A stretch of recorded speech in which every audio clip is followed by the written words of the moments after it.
Koalicioni i OJQ-ve të pavarura ka publikuar analizën për fëmijët nën moshën 14 vjeç, të cilët kanë rrezik të bien në konflikt me ligjin si dhe atyre fëmijëve pa përgjegjësi penale, i realizuar në 4 komuna të Kosovës.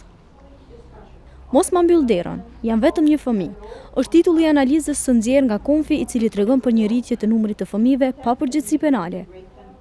Gladiola Strugaj, zyrtare e projektit në Konf, tregoi se si numri i fëmijëve pa përgjegjësi penale gjatë vitit 2014 ka rritur në 721 fëmijë, ndërsa numri atyre që janë në konflikt me ligjin gjatë vitit 2013 ishte 599. Rasti i dytë ka të bëjë me një djalë 14 vjeçar nga Prizreni, i cili nuk ka të drejtë të shkojë në shkollë, për shkak se ka thyer rregullat dhe për shkak se ka thyer një karrige. Këtu ka filluar problemi. Ai është i padëshiruar nga drejtoria, është i padëshiruar nga mësuesit dhe sot nuk ka dëshirë as të shkojë në shkollë. Djali ka paraqitur, ka filluar edhe të ketë shenjat të belbëzimit. Familja është në një gjendje ekonomike mesatare. Propozimi i QPS-s ka qenë që ai të vazhdojë të ndjek aktivitetet e qendrës Pema në Prizren, dhe përsëri te ky djalë shohim dëshirën për të shëtitur sa më shumë dhe për të eksploruar botën. Kemi 2 raste të cilat kanë ëndra pozitive. Në analizën e Konfit thuhet se shkolla si institucion edukativ arsimor është institucion që ka përgjegjësi primare, sidomos në parandalimin e sjelljeve asociale për të cilat fëmijët rrezikojnë të jenë në kundërshtim me ligjin ose të bëjnë vepra penale.